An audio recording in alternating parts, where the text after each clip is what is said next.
Assalamu alaikum, my dear students. Rabbi Zidni ilma. My dear students, I hope you will be very fine and very happy because today we want to finish this particular mammoth chapter and we are going to discuss the last article of this chapter. Article का जो उन्वान है वो काफ़ी लंबा है. इसको समझने के लिए और इस उन्वान को you can say understand करने के लिए we should go to the whiteboard. Yes, my dear students, today's topic is evolutionary changes in the arrangement of bones. यानी कि हम आप लोगों के स्केलेटन में जो आने वाली चेंजेस हैं हम उनकी बात करेंगे. क्यों हम चेंजेस लेकर आना चाहते हैं? बिकॉज कि जो हमारा रिलेटेड मोड ऑफ लोकोमोशन है वो चेंज हो जाएगा. ये किस पे डिपेंड कर रहा है? ये डिपेंड कर रहा है कि कौन सा ऑर्गेनिज्म किस एनवायरनमेंट में रह रहा है. यू नो वेरी वेल कि हमारे पास 3 डिफरेंट किस्म के एनवायरनमेंट हो सकते हैं, राइट? हम पानी में रह सकते हैं, हम ज़मीन के सरफेस पे रह सकते हैं या फिर हम लोग एयरबॉर्न हो सकते हैं. ये सारी की सारी जो टाइप्स ऑफ लोकोमोशंस हैं ये मुझे जिस ग्रुप में नज़र आती है that is called as a vertebrates. और आप पढ़े लिखे बच्चे हैं, यू नो वेरी वेल कि वर्टिब्रेट्स की मेरे पास 5 क्लासेस होती हैं: Pisces, then amphibians, then reptiles, then birds and mammals, right? तो आइए हम वन बाई वन इन सारी बातों को स्टडी करते हैं. पहली बात मेरे पास ये हमारे स्टूडेंट्स कि अगर आप लोग बात करेंगे किसकी? वर्टिब्रेट्स की. किसकी बात करेंगे आप लोग? वर्टिब्रेट्स की. तो आप लोगों को क्या नजर आएगा कि इन सब का जो बेसिक बॉडी प्लान है, बेसिक बॉडी प्लान, ये ऑलमोस्ट कैसा है? सेम. जब मैं वर्ड यूज करता हूं ऑलमोस्ट, तो इसका मतलब है कि 100% ठीक, 100% सेम नहीं है. इसके अंदर yet there are the what differences. क्या है इनके अंदर? डिफरेंसेस हैं, फर्क हैं. इनके अंदर चेंजेस पाई जाती हैं. तो हमने आपसे क्वेश्चन ये किया था कि व्हाट इज द लॉजिक और the basis of the differences. तो हम क्या करते हैं, यहाँ पे एक बहुत बड़ा सा वाई लिखते हैं कि ये जो यू कैन से डिफरेंसेस हैं वो क्यों हैं, वाई द डिफरेंसेस. तो मैंने आपसे अभी जिक्र किया कि डिफरेंसेस की बहुत बेसिक सी वजह क्या है?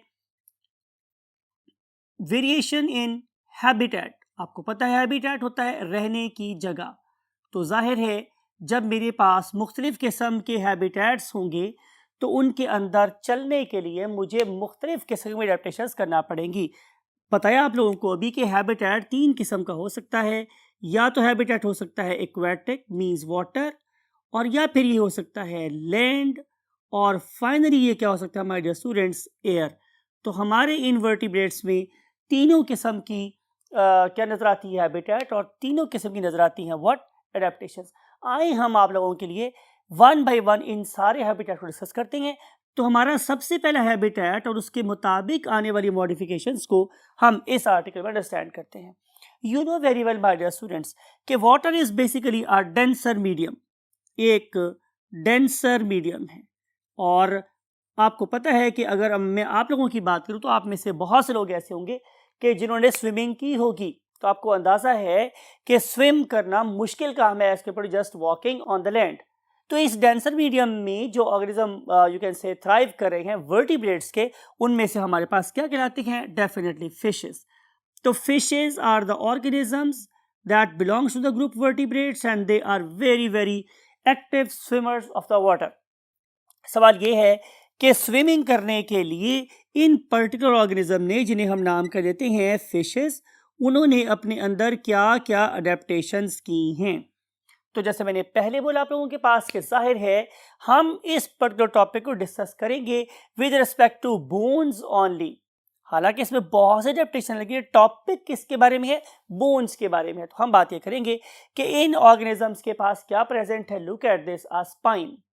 और इस पर्टिकुलर स्पाइन के साथ अटैच है जाहिर है क्या? बहुत सारे मसल्स. ये वाले मसल्स बंडल्स की फॉर्म में अरेंज होते हैं. इसके लिए आप इस पर्टिकुलर इमेज को देखें. इन पर्टिकुलर बंडल्स को हम नाम कर देते हैं मायोटॉम्स. ये वाले मायोटॉम्स इस पर्टिकुलर स्पाइन की दोनों तरफ अरेंज होते हैं, राइट? क्या होगा माय डियर स्टूडेंट्स कि ये वाले ऑर्गेनिज्म अगर मूव करना चाहते हैं डेंसर मीडियम में तो they should have very very powerful muscle. तो इन्होंने क्या किया है? इन्होंने अपने इन मसल्स को इस पर्टिकुलर स्पाइन की दोनों तरफ अरेंज किया है. राइट। अब होता ये है कि इन पर्टिकुलर फिशेस में एंटीरियर एंड से मीन अगले वाली साइड से एक नर्व इंपल्स स्टार्ट होती है जो इस पर्टिकुलर फिश के ऑल्टरनेट साइड पे प्रेजेंट मायोटोम्स को ऑल्टरनेटिवली क्या करती है, ट्रिगर कर देती है।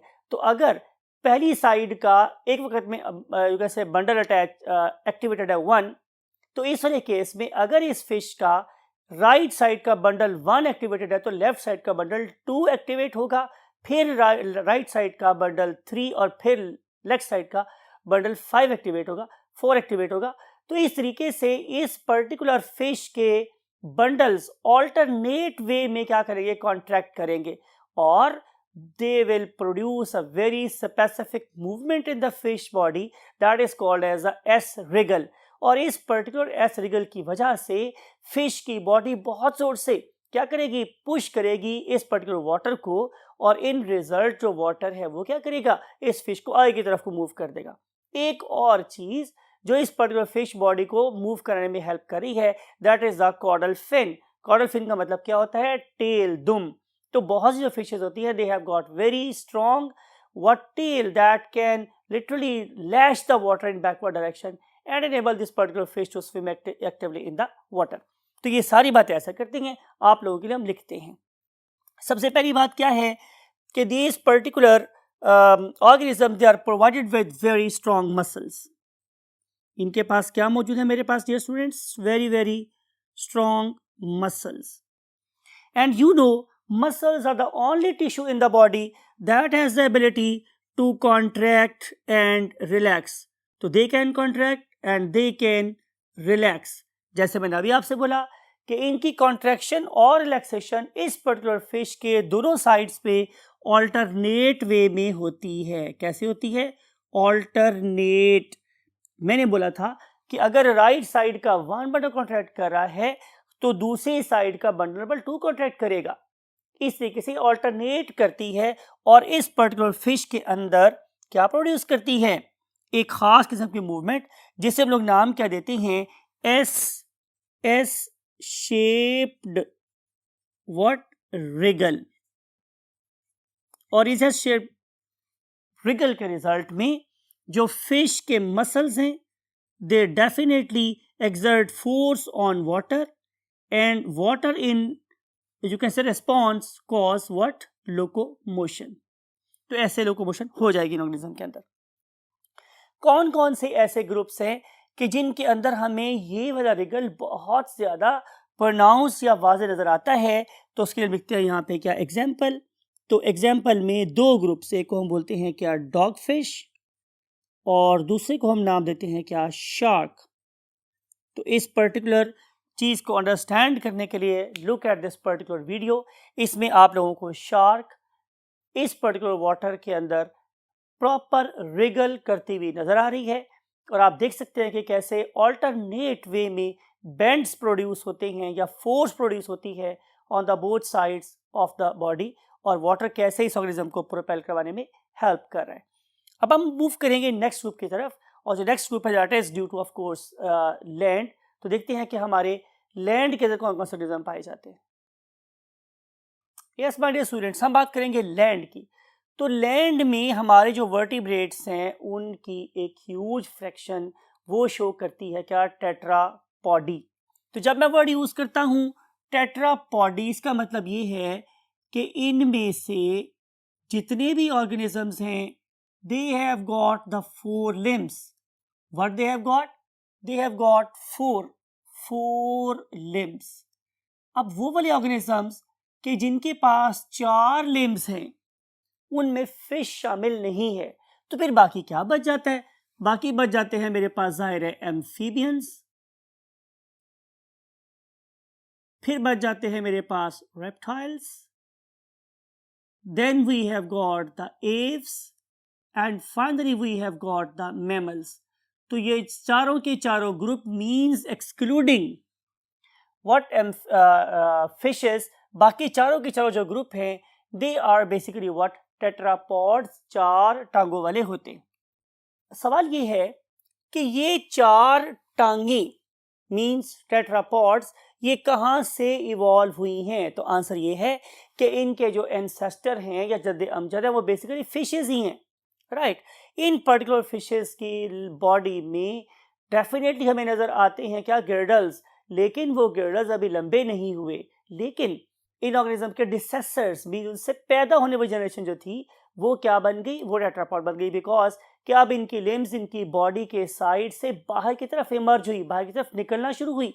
तो जब निकलना शुरू हुई तो इससे डेफिनेटली दो टांगे आगे वाले गिर्डल के साथ और दो टांगे पीछे वाले गिर्डल के साथ अटैच या नमूदर होना शुरू हो गई।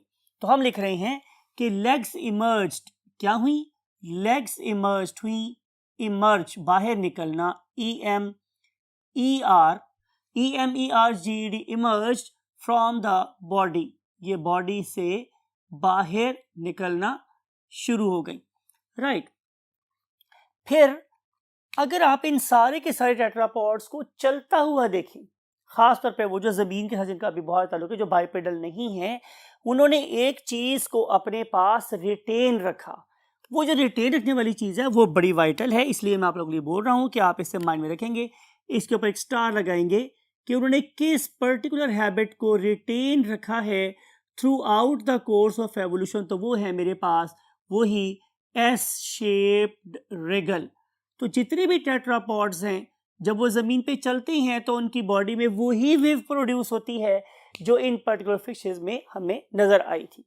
तो उन्होंने एडवांसमेंट क्या की? अपने 4 लेग्स प्रोड्यूस कर लिए। किस प्रिमिटिव कैरेक्टर को अपने पास रखा? एस शेप रिगल प्रोड्यूस करने की एबिलिटी को, राइट। तो अब हम देखते हैं, एक अगला लफ्ज सुनते हैं। दैट वेरी लफ्ज और term is called as homology. Whenever we use a term homology, इसका क्या मतलब है? बात को आपने गौर से सुनना है कि internal organization of the structure is same. मैंने क्या वर्ड यूज किया है कि किसी भी ऑर्गन की इंटरनल ऑर्गेनाइजेशन वो बिल्कुल सेम है, but they are performing different functions.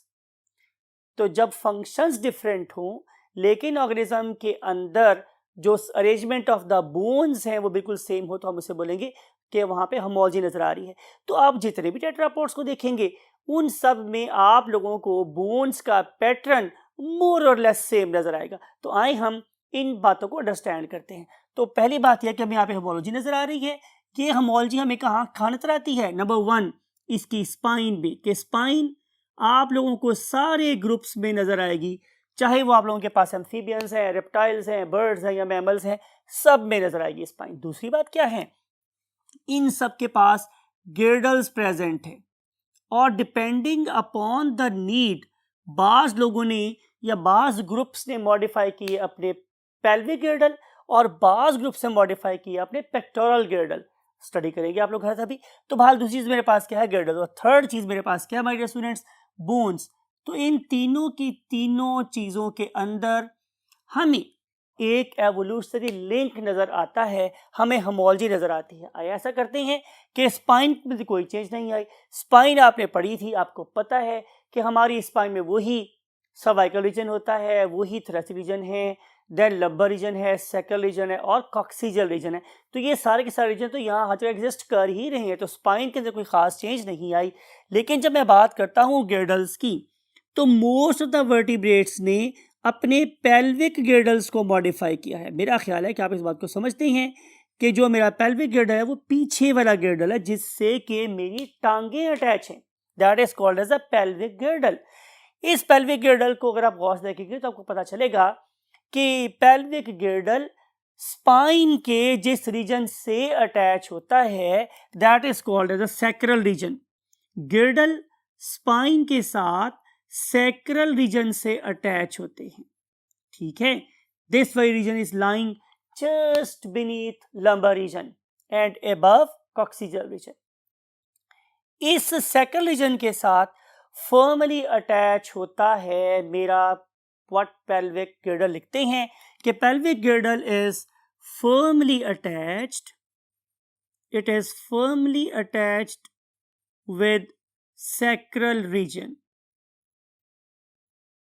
ठीक है। बड़ा मजबूती से अटैच होता है और ये वाला फीचर हमें तमाम की तमाम जो कैसे क्लासेस में नजर आएगा, amphibian, reptile, Aves and mammals. अगली बात मेरे पास स्टूडेंट्स ये है कि आपने देखा था, look at this very structure, कि आपको नजर आ रहा है कि यहाँ पे इस पर्टिकुलर सेक्रेजन की साइड पे दो इननॉमिनेट बोन्स अटैच थी। पढ़े लिखे बच्चे हैं, बताइए आपको सारी बातें कि यहाँ पे क्या अटैच है, इननॉमिनेट बोन्स। इन्हें हम आम ज़बान में हिप बोन भी कहते हैं। और आपको ये वाली बात भी याद है कि इस पर्टिकुलर हिप बोन के अंदर 3 फर्दर बोन्स थी, लिहाजा हम इस हिप बोन को कंपाउंड बोन भी बोलते हैं। ठीक है, वो वाली 3 बोन्स क्या थी आपको याद है? उनमें से एक का नाम था इलियम, ILIUM, इलियम। दूसरी का नाम क्या था, इस्कियम, और some people pronounce it as ischium, and last bone is called as the pubis. और आपको ये वाली बात भी याद है कि जहां ये तीनों बोन्स आपस में मिल रही थी, उस पर्टिकुलर साइड पे एक कैविटी, एक घड़ा प्रोड्यूस हो गया था, और उस घड़े का नाम हमने क्या रखा था भला, एसिटाब्यूलम। तो आप लोगों को ये वाली चीज़ भी यूनिफॉर्म नज़र आती है तमाम के तमाम ग्रुप्स में कि इलियम ज़रूर एग्जिस्ट करती है, इस्कियम ज़रूर एग्जिस्ट करती है, प्यूबिस ज़रूर प्रेजेंट है, और उसके तीनों के मकाम पे घड़ा प्रेजेंट है, नाम क्या था उसका, एसिटाब्यूलम। और आपको ये वाली बात भी पता है कि एसिटाब्यूलम इज अ साइट और area where hind limb got attach itself. तो हाइंड लिम्ब आके अपने आप को इस पॉइंट से अटैच करती है। और अगर हम हाइंड लिम्ब में से उस बोन को याद करना चाहें जो अटैच होती है, उसका नाम क्या था, फीमर। आपको याद है कि ये हमारी बॉडी की सबसे लंबी और सबसे मजबूत बोन होती है, इसका नाम क्या था, फीमर। अब हम चलते हैं और देखते हैं कि इन जो डिफरेंट ग्रुप्स है मेरे पास, उनके लिम्स में बोन की अरेंजमेंट कैसी है। तो आंसर है कि आपको बताया था मैंने कि हमारे पास 1 2 7 5 पैटर्न पाया जाता है। यानी कि अगर लेग की बात की जाए तो उसमें एक फीमर है, 4 लेग की बात की जाए तो उसमें 2 बोन्स हैं, टिबिया एंड फिबुला, और 7 आप लोगों के पास टासल बोन्स थी, और 5 आप लोगों के पास फेलेंजेस थी, राइट। ये वाला पैटर्न भी नजर आता है, लेकिन मैं फिर बात कर रहा हूं कि ये पैटर्न हमें नजर आएगा उनके इंटरनल स्ट्रक्चर में, लेकिन फंक्शन में ये डिफरेंट हो सकते हैं। इसी स्टडी का नाम मेरे पास क्या था, होमोलॉजी। तो हमें इन सारे के सारे ग्रुप में फीमर मस्ट नजर आएगी, टिबिया फिबुला मस्ट नजर आएगा, फिर हमारे पास जो टार्सल बोन्स है वो जरूर नजर आएंगी, और फिर जाहिर फेलेंजेस भी नजर आएंगी। फिर अगर हम लोग बात करते हैं फेलेंजेस की, माय डियर स्टूडेंट्स, तो आपको ये पता चलेगा कि ये जो फेलेंजेस हैं basically they are basically pentadactyl in nature. जब मैं यूज़ करता हूँ पेंटा, इसका मतलब होता है 5, और डेक्टाइलस का मतलब होता है ऑफ कोर्स उनकी उंगलियां। तो आप क्या करें कि आप इन डिफरेंट ग्रुप्स ऑफ किसको देखेंगे, ऑर्गेनिज्म को देखेंगे। फॉर एग्जांपल आप एम्फीबियन की बैक हाइंड लिम्ब को देखें तो आपको उसमें भी 5 उंगलियां नजर आ रही हैं। आप डिफरेंट टाइप्स ऑफ रेप्टाइल्स को देखें तो आपको उसमें भी 5 उंगलियां नजर आ रही हैं। अगर आप लोग बात करते हैं बर्ड्स की, तो बर्ड्स में भी आप लोगों को स्लाइट मॉडिफिकेशन के साथ यही 5 उंगलियों वाला नक्शा या मैप नजर आता है। और अगर हम बात करते हैं लास्ट में मैमल्स की, तो जितने भी मैमल्स हैं उनमें से मोस्ट ऑफ देम की कहीं ना कहीं इवन एट डेवलपमेंटल स्टेज आपको यही 5 उंगलियों वाला मैप नजर आता है, लेकिन due to the course of evolution इसमें बहाल मॉडिफिकेशन नजर आती है। अब चाहे आप लोग देख रहे हैं दुनिया पे चलने वाले ऑर्गेनिज्म को, या आप लोग देख रहे हैं ऐसे मैमल को जो पानी में स्विम कर रहा है, can you name any example कि जो पानी में स्विम करने वाला मैमल है? तो आंसर इज राइट, वेल। तो अगर आप वेल को भी देखें या आप लोग डॉल्फिन को देखें तो आप लोगों को इसके फ्लिपर में भी यही 5 उंगलियां नजर आती हैं। तो मैंने आपसे बात कही थी कि इंटरनल स्ट्रक्चर सेम रहेगा, हालांकि उनमें से कोई ऑर्गेनिज्म स्विम कर रहा है, उनमें से कोई ऑर्गेनिज्म दौड़ रहा है, कोई ऑर्गेनिज्म क्रॉल कर रहा है, लेकिन सब के अंदर हमें यही फीचर नजर आता है, that is called as a pentadactyly. तो फिर दोबारा रिवाइज कर रहा हूं कि इंटरनल सेम होना और एक्सटर्नल तौर पे डिफरेंट फंक्शन परफॉर्म करना ही क्या कहलाती है, हमारी होमोलॉजी, राइट। अब मूव करते हैं कि हमारे जो मैमल्स हैं वो क्या एडवांसमेंट शो कर रहे हैं in the terms of what, movement on the land. Look at this my dear students, हमारे जो मैमल्स हैं उनका एक ग्रुप जो हमारी ज़मीन पे बहुत कामयाब है उसे हम नाम कर देते हैं रनर्स, ये दौड़ने वाले मैमल्स हैं, मैं उनकी बात कर रहा हूँ। तो जो दौड़ने वाले मैमल्स हैं उन्होंने स्केलेटन के अंदर जिस चीज़ को अगेन रिटेन रखा है वो क्या थी? स्पाइन। तो इन रनर की जो स्पाइन है वो बड़ी मजबूत होती है, plus this particular spine has the ability to curl upward and more effectively downward. आपको पता है कि जब हम किसी स्प्रिंग में एनर्जी स्टोर कर देते हैं तो वो एनर्जी कैसी होती है? Potential energy. और जब हम उसको छोड़ते हैं किस में कन्वर्ट हो जाती है? काइनेटिक एनर्जी में। तो same is the case here कि जब ये अपनी स्पाइन को ऊपर की तरफ बेंड करते हैं तो उनके अंदर एक पोटेंशियल एनर्जी स्टोर हो जाती है, लेकिन जब उस पर्टिकुलर स्पाइन को रिलीज करते हैं तो इट विल बेंड डाउनवर्ड, ये लंबी हो जाती है, नीचे की तरफ को बेंड हो जाती है। और इसकी वजह से इनकी सलाहियत कि वो स्ट्राइड लगा सके, स्ट्राइड क्या होती है? Just right. तो जिनकी स्ट्राइड है वो बड़ी क्या हो जाती है? स्ट्रॉन्ग हो जाती है। STRIDE become very strong. तो स्ट्राइड को स्ट्रॉन्ग करने वाली एक चीज क्या है? स्पाइन। और दूसरी बात क्या है कि लुक एट देयर लिम्स। ये जब स्ट्राइड लगाते हैं, जस्ट लगाते हैं, तो ये अपनी लिम्स को एंटीरियरली और पोस्टीरियरली मैक्सिमम लंबा कर देते हैं, राइट। तो लंबा करते वक्त इनकी जितनी फोर्स थी बैक लिम्ब में वो यूज होती है to push the ground in backward direction, और इन द रिजल्ट जो ऑर्गेनिज्म है it will push in the anterior direction और फॉरवर्ड डायरेक्शन। तो इस तरीके से स्पाइन, मसल्स और लेग की अरेंजमेंट इन पर्टिकुलर मैमल्स को जमीन के ऊपर मोस्ट इफेक्टिव रनर बनाती है। दुनिया का फास्टेस्ट रनर एक मैमल है, that is none other than cheetah. तो अगर आप इस चीता की मूवमेंट को देखेंगे तो आप देखें कि कैसे ये अपने चारों पांव को इकट्ठा कर लेता है और अपनी स्पाइन को अपवर्ड कर्ल कर लेता है, और जिसमें स्टोर हो जाती है मैक्सिमम पोटेंशियल एनर्जी। और आप इस टाइम पे ये अपनी जमीन को क्या करेगा? पीछे की तरफ को पुश करेगा, अपनी स्पाइन को नीचे की तरफ बेंड करेगा और अपनी बाजू टांग को मुकम्मल फैला लेगा, जिससे उसकी ज़मीन को कवर करने की और ज़मीन को पीछे धकेलने की सलाहियत क्या हो जाती है? मैक्सिमम हो जाती है। Now we want to see the last group of the organisms that are basically capable of moving in air. तो 3 ग्रुप्स हमारे पास ऐसे हैं जो एयर में मूव कर सकते हैं। Number 1 is pterodactyls. ये एक ग्रुप था जिसे हम कहते हैं कि perhaps they were you can say forefathers of birds and they belong to the reptiles. दूसरा ग्रुप मेरे पास प्रॉपरली बर्ड्स है जिन्हें हम एव्स बोलते हैं, और तीसरा ग्रुप मेरे पास मैमल्स का एक ग्रुप है जिसे हम क्या बोलते हैं? बैट्स। तो आए हम इन तीनों के पहले नाम लिखते हैं। तो नंबर 1 पे आ जाता है स्टूडेंट्स मेरे पास टेरोडिक्टाइल्स, पी नहीं बोलते हम इस पे।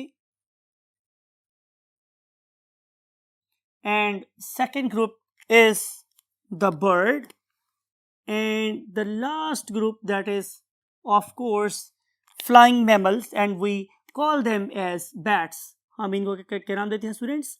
बैट्स का नाम देते हैं, राइट। इन पर्टिकुलर ऑर्गेनिजम्स ने डिफरेंट चीजों को यूज किया definitely to push the air.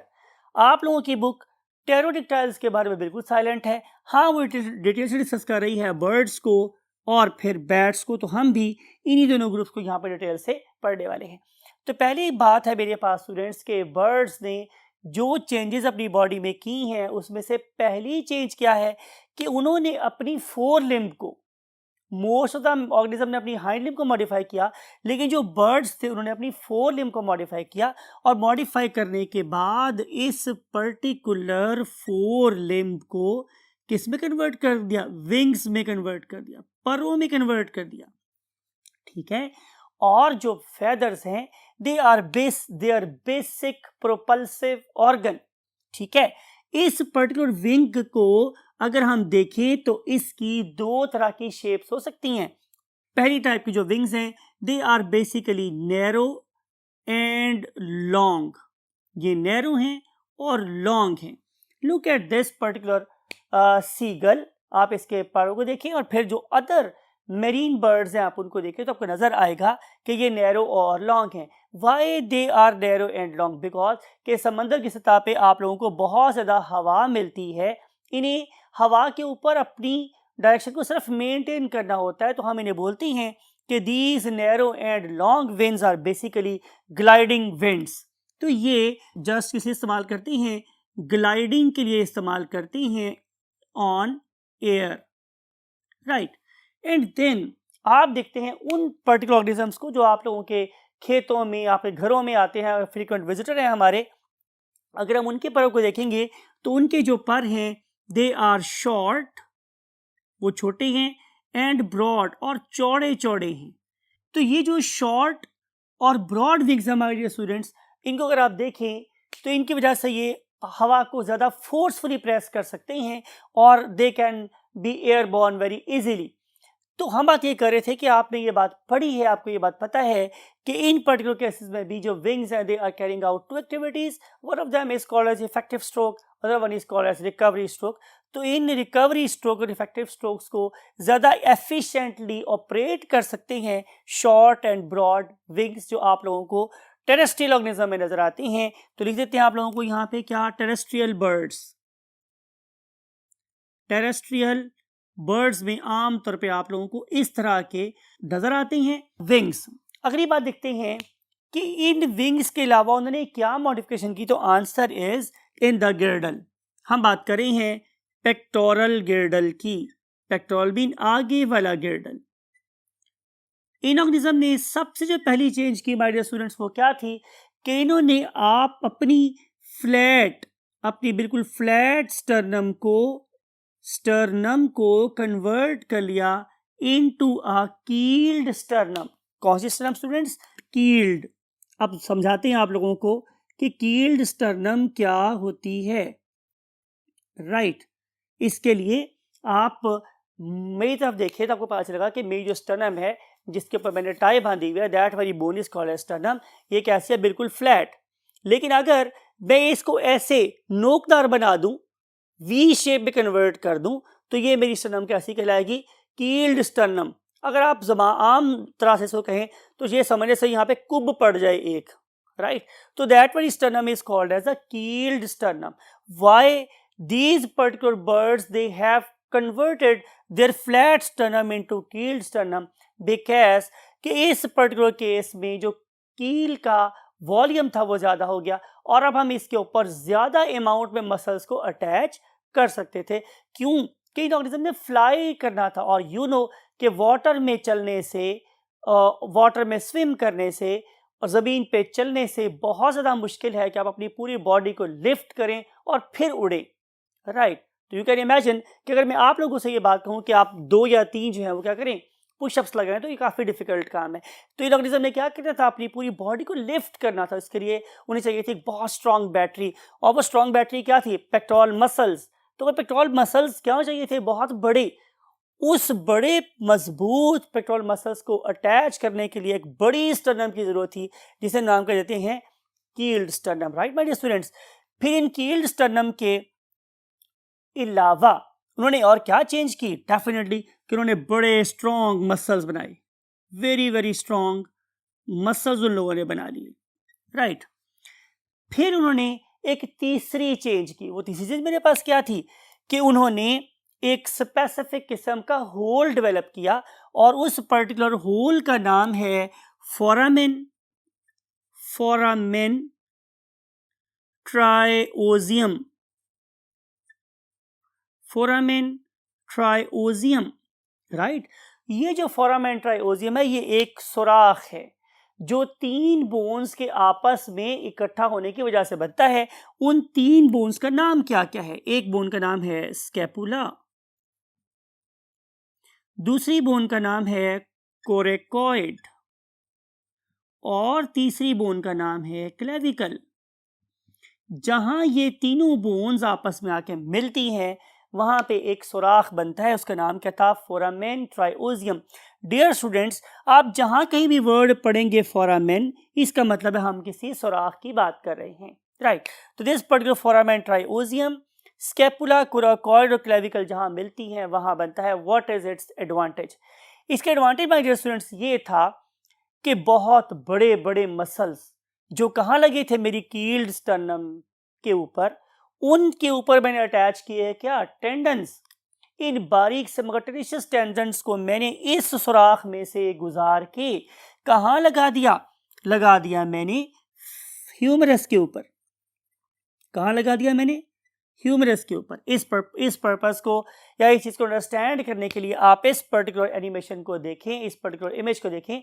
आपको नजर आ रहा है कि वो 3 bones, look at this, scapula, then coracoid and then clavicle, ये तीनों जहां मिल रही हैं वहां पे एक होल है। इस होल के अंदर से निकल रहे हैं क्या, टेंडन्स, और ये जाके कहाँ अटैच हो रहे हैं, ह्यूमरस के ऊपर।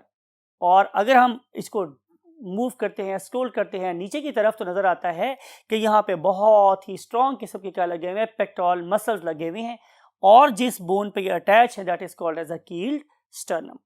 तो इन सारी बातों के अलावा एक और बात जो नजर आती है वो मॉडिफिकेशन नजर आती है हमें बोन्स के अंदर। किसकी, फेदर्स की मैं बात कर रहा हूं कि उन्होंने अपनी फेदर्स की बोन्स को क्या किया, नंबर 1 तो लाइट कर लिया, हल्का कर लिया। पढ़े लिखे बच्चे हैं, बताया आप लोगों को कि यहाँ पे प्रेजेंट होती हैं न्यूमेटिक बोन्स जो अंदर से खोखली होती हैं। प्लस इन्होंने और क्या एडवांटेज किया कि इन्होंने अपनी बोन्स के नंबर को रिड्यूस कर लिया। जब मैं बोन का नंबर रिड्यूस करना चाहता हूं तो मुझे क्या करना पड़ेगा, मुझे बोन्स को फ्यूज करना पड़ेगा। मिसाल के तौर पे 3 बोन्स थी, उनमें से 2 को मैंने मिला लिया, तो क्या हो गई, अब बोन्स 2 रह गई, एक बड़ी और एक छोटी।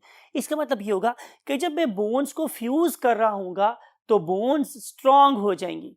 तो मैंने बोन्स के नंबर को कम किया लेकिन बोन्स को स्ट्रांग कर लिया। तो हेंस बोन्स को फ्यूज करने का एडवांटेज क्या हुआ कि नंबर तो कम हो गया लेकिन उसकी स्ट्रेंथ इंक्रीज हो गई। अब आपके पास बोन्स बहुत स्ट्रांग हैं, बोन्स बहुत लाइट हैं, मसल्स आपके पास बहुत पावरफुल हैं, विंग्स आपके पास अडेप्टेड हैं एज पर योर एनवायरनमेंट। तो what else can be the better flyer, कोई इससे बेहतर फ्लायर नहीं हो सकता। तो हम कह सकते हैं कि फ्लाइट के रेफरेंस से या हवा में चलने के लिहाज से the birds are the one of the best. अब मैंने वर्ड यूज किया है वन ऑफ द बेस्ट। क्यों मैंने यूज किया one of the best, because कि हम इससे एक बेहतर ग्रुप को पढ़ने वाले हैं, that is called as the bats. आए हम देखते हैं कि बैट्स कैसे बर्ड्स से भी बेहतर हैं। Look at this, bats. तो पहली बात मेरे पास ये है कि बैट्स आर नॉट बर्ड्स, जो मैंने बोला भी कि बैट्स आर बेसिकली मैमल्स। ये तो मैमल्स हैं, ठीक है, इनकी बॉडी पे फर प्रेजेंट है, कान इनके बाहर हैं, अपने बेबीज को फीड ये करते हैं, तो definitely they are basically mammals. Other thing is this कि इन ऑर्गेनिज्म के पास फेदर नहीं है, rather they have got what the wings, इनके पास तो विंग्स हैं। और ये जो विंग्स हैं ये वही बात है कि फेदर्स के नहीं बने हुए, बल्कि ये तो एक लेदरी, मैं वर्ड यूज कर रहा हूं, एक लेदरी लूज स्किन है, राइट, लेदरी लूज स्किन है दैट बेसिकली एक्सटेंड, जो फैली होती है फ्रॉम द फेलेंजेस। यानी कि अगर आप मेरी इन फिंगर्स को बहुत बड़ा बड़ा कर दें, राइट, ये मेरी फिंगर्स को आप बहुत बड़ा बड़ा कर दें और इसके दरमियान में आप झिल्ली लगा दें, और वो झिल्ली फिर मेरी कहाँ पे मूव करे, मेरी हिप तक, और यही वाला काम मेरे पाँव तक हो रहा हो, तो मेरे पाँव और बाजू के दरमियान में एक विंग, एक वेब अटैच हो जाएगी जो मुझे किसी पर जैसी स्ट्रक्चर को दे देगी। So that very wing like structure that is provided with the web is the flying apparatus of the bat. अगर आप किसी पर्टिकुलर बैट के विंग को बढ़ा करके देखें तो आप लोगों को उसके अंदर प्रॉपर ये वाली फेलेंजेस या 5 जो उंगलियों वाला नक्शा है वो आपको प्रॉपर नजर आता है। तो जब ये सोई होती है पर्टिकुलर डे के टाइम पे, तो इनके जो विंग्स हैं वो कैसे होते हैं, फोल्डेड रहते हैं। लेकिन जो ही ये organism, most of them are, word लिख रहा हूँ आप लोगों के लिए कि वो क्या है, दे आर बेसिकली नॉक्टर्नल। ये रात को एक्टिवेट होते हैं। जब रात को एक्टिवेट होंगे तो जाहिर है इनकी ये फिंगर्स फैल जाएंगी, और फैली हुई fingers they will act as a propulsive apparatus in the air.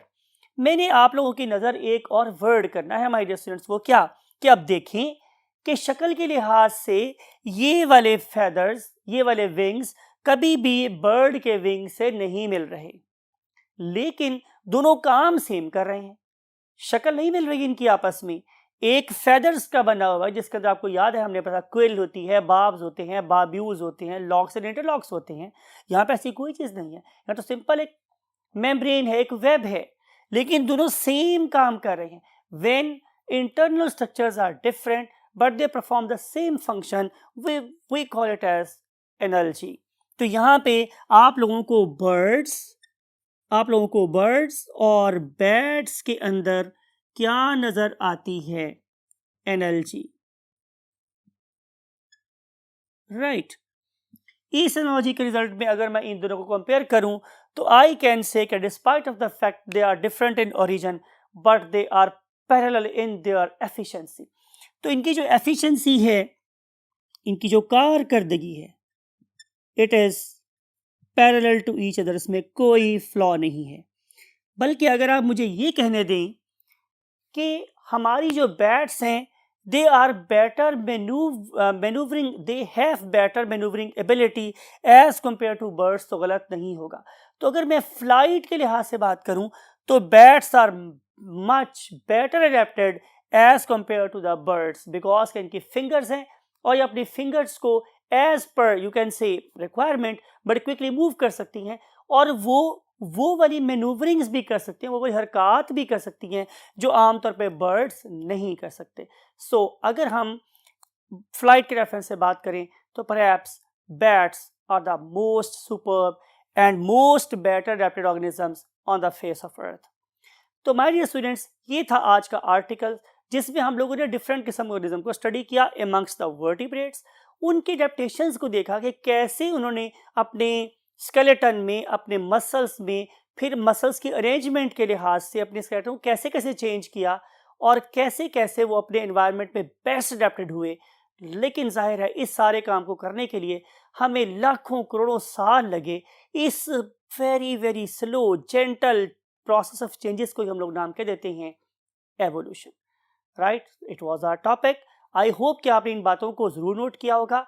अगर नोट नहीं किया तो फर्स्ट लेक्चर को दोबारा से सुने, कॉपी पेन को लेकर दोबारा से बैठें और इन पॉइंट्स को नोट करें because you may get that very mark may be in the form of full question, may be in the form of short question, may be in the form of MCQ that may take you to your final destination. इसी दुआ के साथ कि अपनी final destination पे आप ज़रूर पहुँचें और अपना और अपने वालिदैन का खूब ख्याल रखें. आई वॉन्ट टू से यू अल्लाह हाफिज़.